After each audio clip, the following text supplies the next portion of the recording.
विकास नारे विनाश होइछि कौन से कार्यक्रम नहीं 24 वर्ष काल बीजेडी गोटे वर्षर स्वाधीन विधायक व बीजेपी समर्थित विधायक कौन से कार्य करना पुणा काम पिसी नबारे बुलुबाबू फेमस एवं रंग मारी निजुकू बास फुटिया देखा पुणा काम जी होता ताकू रंग चेंज करिया ये मोहन माझी एवं बीजेपी वालांकर प्रथम कर्तव्य काम तो करें पुणा काम रंग मारिया भक्त दास हेले माने जनमानस नेता ओडिशार वर्तमान एवं तांकर सरल तांकर निष्कपट जीवन समस्त प्रभावित करुच्ची विकास प्रचार करार अच्छे विनाश प्रचार करके प्रधानमंत्री आसिले देखते स्कूल छुट्टी हुए कलेरा व्यापी गोपालपुर गणदर्शन होट गलनी आप जाना बोले आज कांग्रेस दल राजरास्त बस कौन पाई गोटा महामारी भाई आम शुणु इतिहास पढ़ी हजार हजार लोक बिफोर इंडिपेंडेंट कलेरा विभिन्न रोग मरी जाती अरे एत बत स्वाधीन पर बीजेपी शासन में कलरा गोटा रोग लोग एत लोक मरुचन ना आम शुणु इतिहास पढ़ी निज आखिरे देखिलु तेणु ये अपारक बीजेपी सरकार वर्ष पूर्ति पालन कर एक वर्ष पूर्त पालन कर ब्रह्मपुर दीटा गोटाए मंत्री जेना जो अच्छा खनि मंत्री गाँव में गोटा 7 वर्ष झील को धर्षण कर गाँव में मुख्यमंत्री बारिपदार कौटी न हो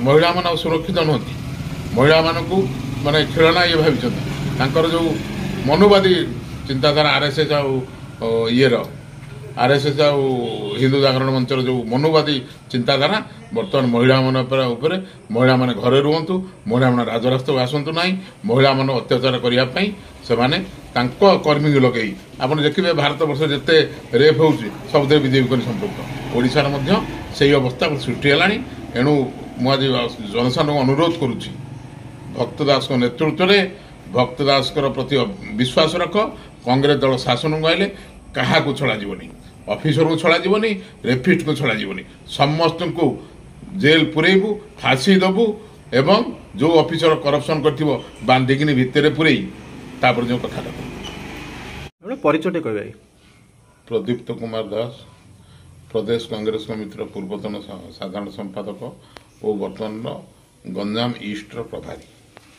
कहे बर्तमान महंगा राजनीति आपन तो देखिबारे दीर्घ वर्ष हो बर्तमान निर्वाचन गला आपनकर विधानसभा निर्वाचन जाकि वर्ष है महंगार केते तो उन्नति होती भावुं बड़ी वर्ष भर विकास नारे विनाश होइछि कौन से कार्यक्रम नहीं 24 वर्ष काल बीजेडी गोटे वर्षर स्वाधीन विधायक व बीजेपी समर्थित विधायक कौन से कार्य करना पुणा काम पिसी नबारे बुलुबाबू फेमस एवं रंग मारी निजुकू बास फुटिया देखा पुणा काम जी होता ताकू रंग चेंज करिया ये मोहन माझी एवं बीजेपी वालांकर प्रथम कर्तव्य काम तो करें पुणा काम रंग मारिया कव्य जहाँ जो टाइम रे सब काम होता कांग्रेस समय हो बीजेडी समय हो 24 वर्ष भितर किसी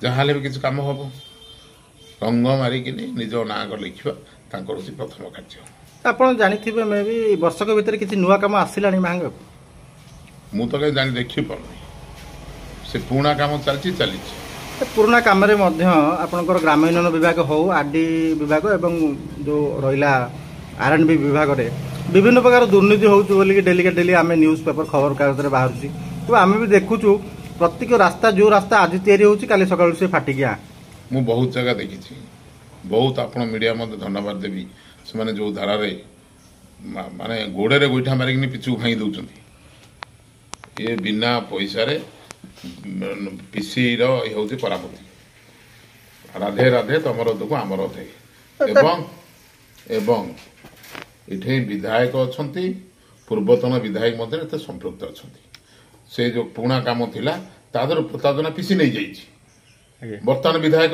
पीसी मागिला काम केमती हम ତେଣୁ ଉଭୟ କାମର ସେଥିପାଇଁ ବେସିକାଲି ଦୁର୍ନୀତି ହେଉଛି ବୋଲି ଆପଣ କହିବା ଉଭୟ ଦୁର୍ନୀତିର ଗୋଟାଏ ମୁଦ୍ରାର ଦୁଇଟି ପାର୍ଶ୍ୱ। ଖବର ପ୍ରକାଶ ପରେ ବିଜେପି ସରକାର କହୁଛି ଯେ ସ୍ୱଚ୍ଛ ସରକାର ବିଭିନ୍ନ ଟାଇପ୍ର ଖବର ଗଣମାଧ୍ୟମ ଗୋଟେ ଏମିତି ସଂସ୍ଥା ଯେ କି ଖବର ପ୍ରକାଶ କରେ ଲୋକମାନଙ୍କର ସୁବିଧା ପାଇଁ।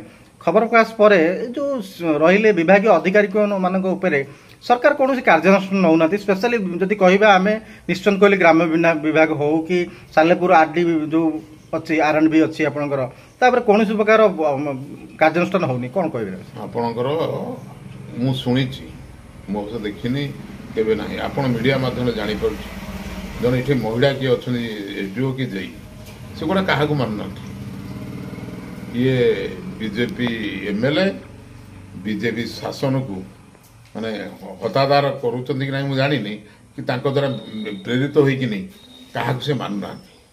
ଆଶ୍ଚର୍ଯ୍ୟ କଥା, ଜଣେ ଅଫିସର ଯଦି ଜନସାଧାରଣଙ୍କର କଥା ଶୁଣିବ ନାହିଁ ତାର ଅଫିସର ବା ଯୋଗ୍ୟତା ନାହିଁ, ଯେ ଯୋଗ୍ୟତା ହରେଇଦେବ। ବେସିକାଲି ଆମର ପୂର୍ବରୁ ଯିଏ ପ୍ରତାପ ବାବୁଙ୍କ ପାଖରେ ବିଜେଡିରେ ଥିଲେ ଯେଉଁ କଣ୍ଟ୍ରାକ୍ଟର ମାନେ ଯେଉଁ ବଡ଼ ବଡ଼ ନେତା ମାନେ ସରପଞ୍ଚ ମାନେ ବର୍ତ୍ତମାନ ଯେଉଁ ବୁଲୁବାବୁ ଅଛନ୍ତି ବିଧାୟକଙ୍କ ପାଖକୁ ନଇଁ ଯାଇଛନ୍ତି, ସେମାନେ ମଧ୍ୟ ବିଭିନ୍ନ ପ୍ରକାର କାର୍ଯ୍ୟ କରୁଛନ୍ତି ଯାହା ବି ଦୁର୍ନୀତିରେ ପୁରା ଲିପ୍ତ ରହି କରୁଛନ୍ତି ଯାହା ଦେଖିବାକୁ ମିଳୁଛି। ଆରେ ଭାଇ 24 ବର୍ଷ କାଳ ପ୍ରତାପ ଜେନା ପାଖରେ ଖାଇଲେ ବା ବିଜେଡି ପାଖରେ ଖାଇଲେ, ବିକ୍ରମ ବର୍ମା ଶରତ କର ପ୍ରତାପ 3 ଥର ଖାଇ ଚାଲିଲେ। ଯେ ଖାଇ ଚାଲିଛି ବୁଲୁବାବୁ କାହିଁ, ମୁଁ ବି ଆଶ୍ଚର୍ଯ୍ୟ ହେଉଛି। ମୁଁ ଯଦି ହେଇଥିଲେ କାହାକୁ ଗ୍ରହଣ କରିନଥାନ୍ତି, ମୁଁ ଯଦି ବିଧାୟକ ହୋଇଥାନ୍ତି ଏମିତି ଲୋକଙ୍କୁ କେବେ ଗ୍ରହଣ କରିନଥାନ୍ତି। କାହିଁକି ଆ ପଛରେ ବିଧାୟକର କିଛି ମାଇନସ ପଏଣ୍ଟ ଅଛି କି ଗ୍ରହଣ କରିବାରେ? ମୁଁ କାହିଁକି ଗ୍ରହଣ କରିନଥାନ୍ତି? ତମେ ତ ନଥିଲ, ମୁଁ ଜିତିଲି ଭୋଟରେ, ତମକୁ ନେଇକି ମୁଁ କ'ଣ କରିବି? ମୋ ପାଖରେ ଯେଉଁ ଲୋକ ଥିଲେ ସେ କୁଆଡ଼େ ଯିବେ? ତେଣୁ ଏଭଳି ଗୋଟେ ଜଣେ ବିଧାୟକ ପ୍ରତାପ ଜେନା ବହୁତ କଂଗ୍ରେସ ବାଲାଙ୍କୁ ନେଇଗଲା, ସବୁ ଭୋଟ କଲା କରିଦେବି, କୁଆଡ଼େ ଗଲା? ଗର୍ବ କେବେ କାହାର ରହିନାହିଁ। ଆଜି ଯେଉଁମାନେ ଦେଖୁଛ ଜନସାଧାରଣ ହେଉଛନ୍ତି ଗଣତନ୍ତ୍ର ରାଷ୍ଟ୍ରରେ ଭଗବାନ, ଜନସାଧାରଣ ଯାହା ନିଷ୍ପତ୍ତି ନେବେ ତାହା ହିଁ ପ୍ରଯୁଜ୍ୟ ହେବ। ଏବଂ ଆପଣଙ୍କୁ କହିଦେଉଛି, ମୁଁ ନିଜେ ଦେଖିଛି, ନିଜେ ଶୁଣିଛି, ରାଜନୀତି ଦେଖିଛି, କାହା ଗର୍ବ କେବେ ରହିନାହିଁ। ଆଜି ବୁଲୁବାବୁ ଗର୍ବ କରୁଛନ୍ତି, ଆଗରୁ ପ୍ରତାପ ବାବୁ ଗର୍ବ କରୁଛନ୍ତି। ଇଏ 2 ଜଣଙ୍କ ଗର୍ବ 29ରେ ଚୂର୍ଣ୍ଣ ହେବ। ପଇସା ଥିବ କିନ୍ତୁ ଗର୍ବ ଅହଙ୍କାର ଭାଙ୍ଗିକି ଚୁରମାର ହେଇଯିବ, କିଛି ହବାର ନାହିଁ। ଲୋକ ଯେତେବେଳେ ପ୍ରତାପ ଜେନାକୁ ହରାଇବାକୁ ଚାହିଁଲେ, ପ୍ରତାପ ଜେନା ଯେତେ କାମ କରିଥିଲେ ରୋକିପାରିଲେ? କିଛି କରିପାରିଲେ? ମହିଳା ଇଏ ସିଏ ଆକୁ ଦେ ତାକୁ ପଇସା ଦେ କି ମିଛ କହି ମାନେ ଯେଉଁ ନାଟକ କରୁଥିଲେ ତା ପ୍ରମାଣିତ ହେଲା। ଲୋକ ଯେତେବେଳେ ଚାହିଁଲେ ପ୍ରତାପ ଜେନା ହଟେଇବୁ, ପ୍ରତାପ ଜେନା ହଟେଇଲେ। ବର୍ତ୍ତମାନ ଲୋକ ବୁଲୁ ବାବୁ ବିଧାୟକ ଯିଏ ବର୍ତ୍ତମାନ ଅଛନ୍ତି ଆଜ୍ଞା, ସେ ଯେତେବେଳେ ନିର୍ବାଚନ ଯେତେବେଳେ ଠିଆ ହେଇଥିଲେ ଗାଁ ଗାଁ ବୁଲିକି ଆଜ୍ଞା ଭିକ୍ଷା ମାଗୁଥିଲେ, କାନ୍ଦି ବୋବେଇ କହୁଥିଲେ। ଏମିତିକି ଗଣମାଧ୍ୟମ ଆଜ୍ଞା ପାଖାପାଖି 100ରୁ 200 ଗଣମାଧ୍ୟମକୁ ଡାକି ତାଙ୍କ ଘରେ ଆଜ୍ଞା ଖାଇବା ପିଇବାକୁ ଦେଇ ଭୋଜି ଭାତ କରି ଭିକ୍ଷା କରିଥିଲେ ଭୋଟ କେମିତି ପାଇବେ, କାନ୍ଦିଥିଲେ ମଧ୍ୟ। ବର୍ତ୍ତମାନ ଗଣମାଧ୍ୟମକୁ ସେ ଏତେ ତିରସ୍କାର କାହିଁ କରୁଛନ୍ତି? ଗଣମାଧ୍ୟମ ବିରୋଧରେ ଆଜ୍ଞା ବିଭିନ୍ନ ସମାଜ ସଭା ସମିତିରେ ଗଣମାଧ୍ୟମକୁ ସିଧାସଳଖ ଭାବରେ ଇଙ୍ଗିତ କରି କହୁଛନ୍ତି ତମ ନାଁରେ କେସ୍ କରିବି, ଏସା କରିବି, ତେସା କରିବି। ଏସବୁ କ'ଣ ଆଜ୍ଞା? ଗଣମାଧ୍ୟମରେ କଥା କହିବା କଥା ନୁହେଁ, କିନ୍ତୁ ମୁଁ ଆପଣଙ୍କୁ ସ୍ପଷ୍ଟ କରିଦେଉଛି, ଏଇଟା ମୋ ନିଜସ୍ୱ ମତ, କଂଗ୍ରେସ ଦଳର ମତ କହିବେନି। ଗଣମାଧ୍ୟମର ଯେଉଁମାନେ ଅଛନ୍ତି ନିଶ୍ଚିନ୍ତ କୋଇଲି ମାହାଙ୍ଗାରେ ସେମାନେ ମୁଣ୍ଡ ବିକ୍ରି କରନ୍ତି। ପ୍ରତାପ ଜେନା ପାଖରେ ମୁଣ୍ଡ ବିକିଥିଲେ, ବୁଲୁବାବୁଙ୍କ ଠାରେ ମୁଣ୍ଡ ବିକିଥିଲେ। ଆଉ ମାଡ଼ ଖାଇବ ନା ମୁଁ ମାଡ଼ ଖାଇବି? ବର୍ତ୍ତମାନ ସମସ୍ତେ ମୁଣ୍ଡ ବିକି ନାହାନ୍ତି, ସମସ୍ତଙ୍କୁ ଆମେ କହିବାନି। କିଛି ଗଣମାଧ୍ୟମ ମୁଣ୍ଡ ବିକିଛନ୍ତି, ଯେଉଁମାନେ ମୁଣ୍ଡ ବିକିଛନ୍ତି ବୁଲୁବାବୁଙ୍କ ପାଖରେ ସେ ବର୍ତ୍ତମାନ ତାଙ୍କର ଗୁଡ୍ ବୁକ୍ରେ ଅଛନ୍ତି, ସେମାନେ କଣ୍ଟ୍ରାକ୍ଟ କରୁଛନ୍ତି, ବର୍ତ୍ତମାନ ଠିକାଦାର ପାଉଛନ୍ତି, ଠିକା କାମ। ଯେଉଁମାନେ ମୁଣ୍ଡ ବିକି ପାରୁନାହାନ୍ତି ସେମାନେ ସତ ଖବରଟାକୁ ଯେତେବେଳେ ପ୍ରସାରଣ କରୁଛନ୍ତି ଇଏ ବର୍ତ୍ତମାନ ଚେଇଁକି ଉଠୁଛନ୍ତି, ମାନେ ପୁରା ରାଗିକି ଖୁନ୍ ହେଇଯାଉଛନ୍ତି। ଆପଣମାନେ ସତ୍ୟ ଖବର ପ୍ରକାଶ କରନ୍ତୁ, କଂଗ୍ରେସ ଦଳ ଆପଣମାନଙ୍କ ସାଙ୍ଗରେ ଅଛି, ଆନ୍ଦୋଳନ କରିବୁ। ଯଦି ସତ୍ୟ କଥା ହୋଇଥିବ ଆପଣଙ୍କ ଉପରେ ଟିକେ ଧରେ 1 ଇଞ୍ଚ ଦାଗ ହେବ ତାହେଲେ କଂଗ୍ରେସ ଦଳ କଦାପି ବରଦାସ୍ତ କରିବ ନାହିଁ। ବିଶେଷ କରି ବୁଲୁବାବୁଙ୍କର ଯେଉଁ ବିଧାୟକଙ୍କର ଲୋକମାନେ ରହିଲେ କିଛି କର୍ମୀ, ସେମାନେ ମଦ ମାତାଲ ପିଇକି ଆଜ୍ଞା ଗଣମାଧ୍ୟମ ମଧ୍ୟ ସଦାସରି କରୁଛନ୍ତି।